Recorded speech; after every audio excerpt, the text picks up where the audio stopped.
Hello everyone, welcome to my channel.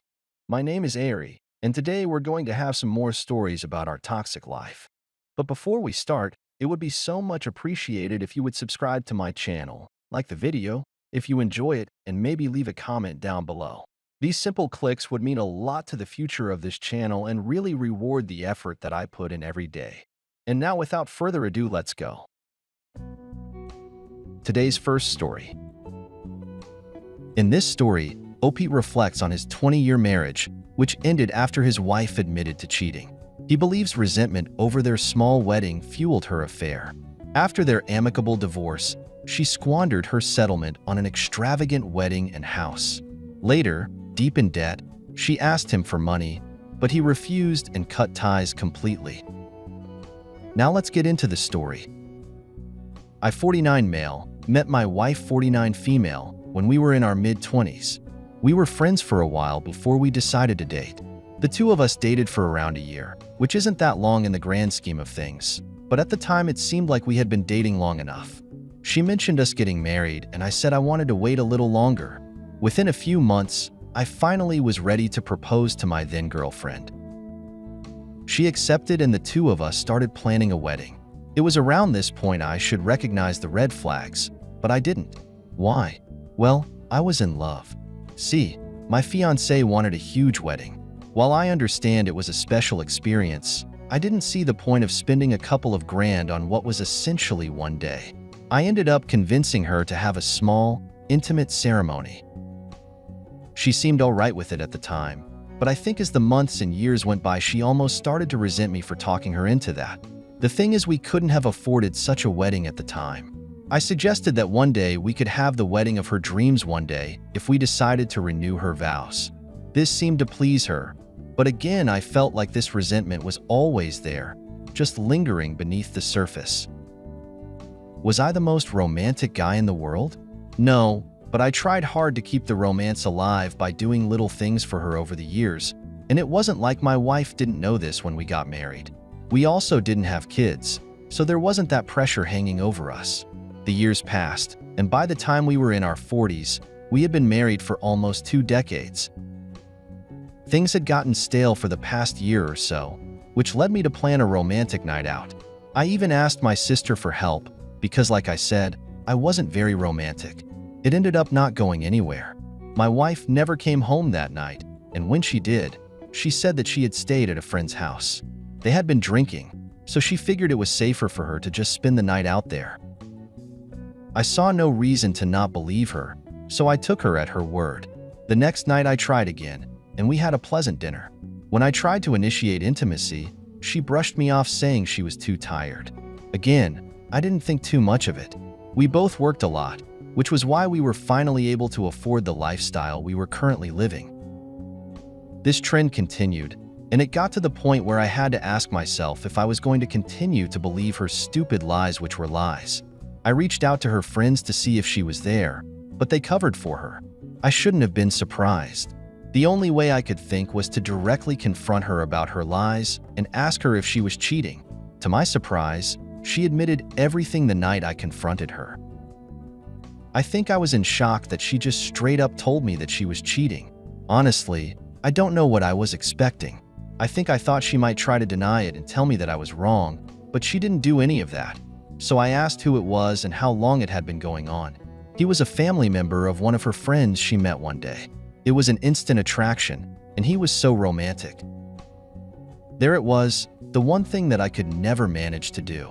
I did try, but my wife didn't think that I was trying hard enough. This guy was everything I wasn't and more, she claimed. Our marriage ended that night, and what began was the divorce process. It wasn't a bitter divorce. We agreed to split everything down the middle. The house would be sold, and we each take care. Half. This seemed like the best option for us to get away from each other quickly. Once everything was final, I bought a condo with the money we split from the joint account. I still had a decent amount left over that I was going to keep for a nest egg. Eventually, the house sold and I put that money away as well. You never knew when you were going to need it. My ex ended up doing the exact opposite. She took her money and bought an even bigger house than the one we lived in with each other. Then I heard that she was planning a wedding, A very huge wedding, I might add. It was the wedding she had always wanted. I was having flashbacks to the wedding we had all those years ago. My ex had resented me for all these years because we never had the wedding she truly wanted. As embarrassing as it is to admit, I did look at the pictures on Facebook afterward and my God, it was a huge affair. Everything looked so expensive. I can just imagine how much money she spent on the whole thing, concluding the dress. At that point, I knew I had to take a step back and stop obsessing over this woman who was my ex. I focused on spending time with my friends and family, which helped. I assumed my ex was spending time with her new AP. Turns out, though, not everything was great. I learned that a year after they got married, they were in debt. My ex spent the divorce settlement on the expensive house and expensive wedding, making it so she had nothing left. Her job did bring in a decent amount of income. My ex was the only one making good money in that household because the AP was a bum. She dared to reach out to me to see if I could lend her some money. My ex played on our past relationship and the memories we made over 2 decades, but I wasn't buying it. I told her that it wasn't my problem that she spent all of her divorce settlement on pointless crap. I hung up on her and proceeded to receive at least 3 more calls from her that night along with 3 very nasty voicemails. After I listened to them, I just laughed and played them to my friends to show how far she had fallen. They all found them as funny as I did. My ex truly had no shame or was just that desperate. I don't know if she ever truly believed that I would give her the money or not. Even if she had reached out to me a few months prior, I still wouldn't have given it to her. At no point was I ever that desperate. I blocked her number that night because I didn't want to hear another word from her. We were done. She cheated and wanted to go be with her AP, who was the new love of her life. If she had planned better, then my ex would have money, just like I still did. Most of my family and friends were happy to see her go. I wonder if they had ever liked her, or just tried to get along with her for my sake. It didn't matter anymore, though, because my ex was a part of my past, and that was where she was going to stay. Today's second story. In this story, Opie has faced multiple red flags from his girlfriend of 2 years, including lies about her whereabouts and inappropriate messages with her ex. After discovering a used condom wrapper, she offered dubious explanations. Despite feeling gaslit and trapped by their lease, he is determined to find a way to break up without losing control of their living situation. Now let's get into the story.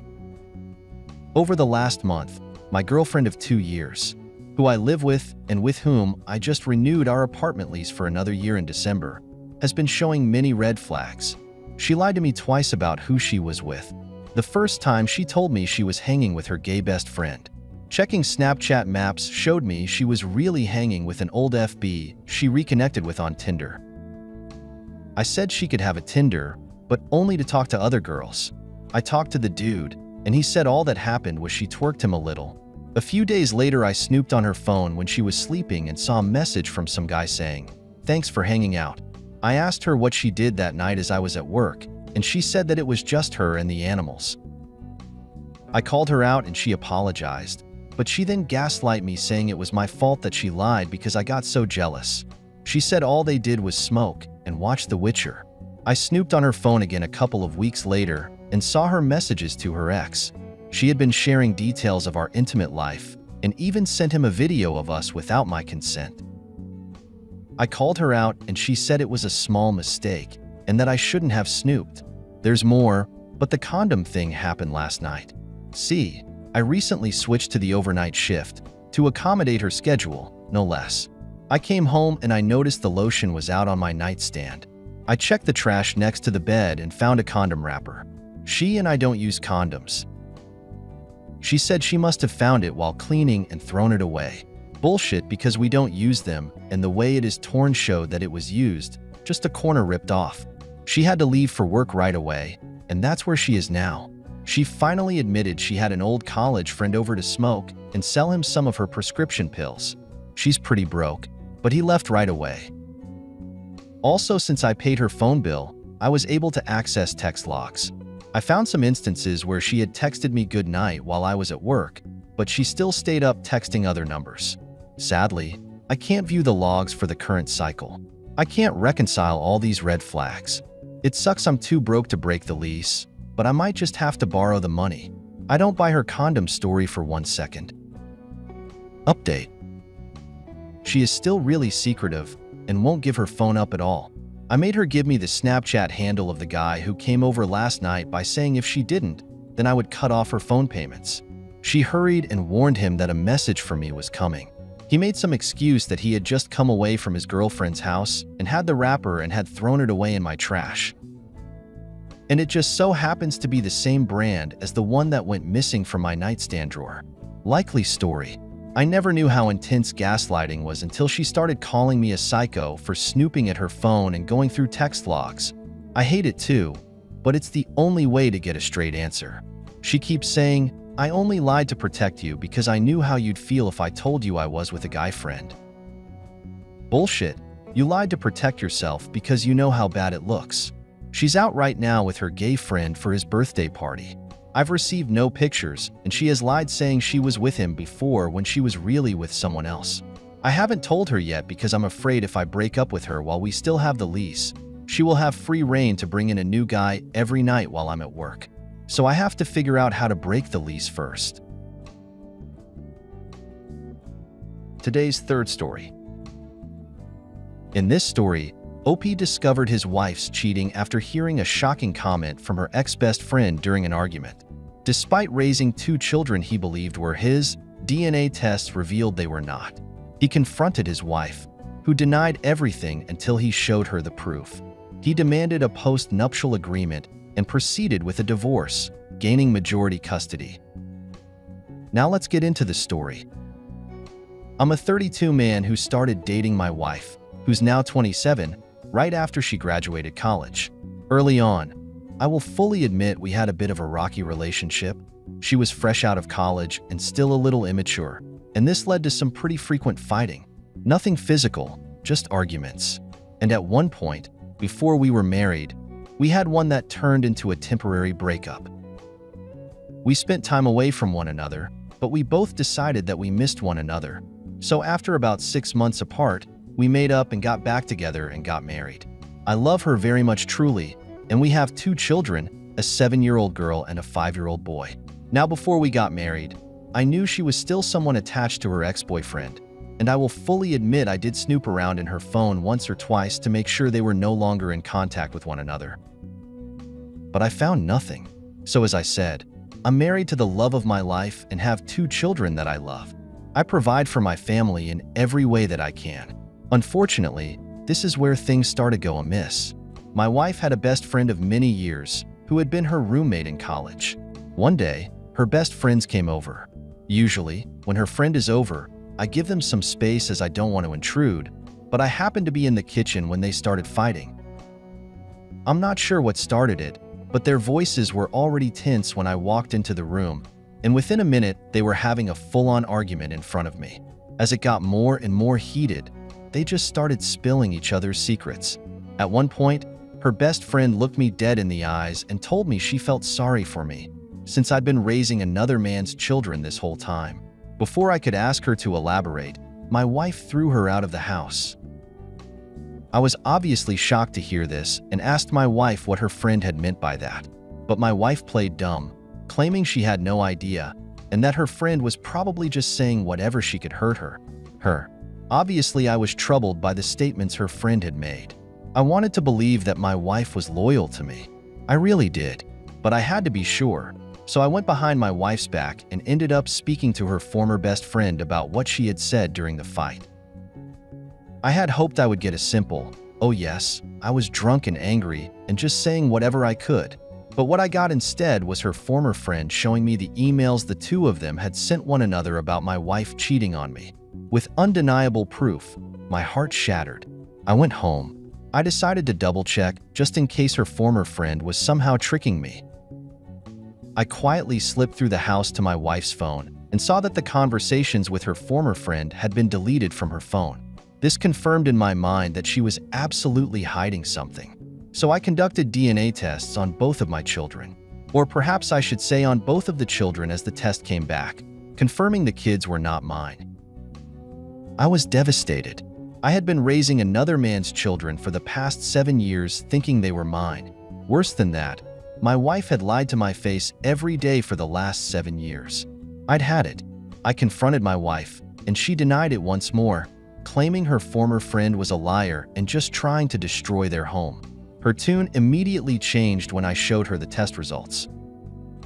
She broke down crying, begging me to stay, and saying we could make it work. I was angry, livid even, but the anger somehow came full circle and I felt remarkably calm. I tell her that I won't leave. I won't tell anyone about the kids or her infidelity, but on one condition, she must sign a post-nuptial agreement. I told her if she signed it, then yes, we could work it out. Basically, the agreement, which she did agree to sign, said that in the event of a divorce, I would get everything premarital and marital properties. If a divorce happens, everything I've ever earned is mine. She'd be left with nothing of my earnings and would not receive alimony. She signed it and the lawyer, and I began quietly preparing for divorce while pretending to be reconciling to buy me time for my exit, and then waited 2 months before serving her the divorce papers. I sued for full custody of the kids as well, because despite the genetics, they're well and truly my children, and I'd be damned if I let this dirty woman raise them. It worked because the judge ruled her an unfit parent, and the divorce was finalized. I won majority custody of the children, although she has allowed the weekends, thus ruling out my need to pay child support.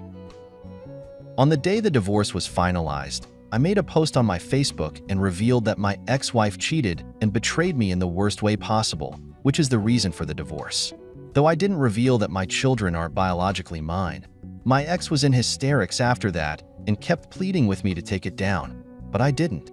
It's such a minuscule pain compared to what I've had to endure because of her, so she needs to deal with that. I guess considering everything, I'm not in a bad place. My children do wonder why mommy isn't living with us anymore, but she was never as involved with them as I was, so they're fine without her for the most part. I'll tell them the truth with time, and it's going to be a slow journey of healing from here on.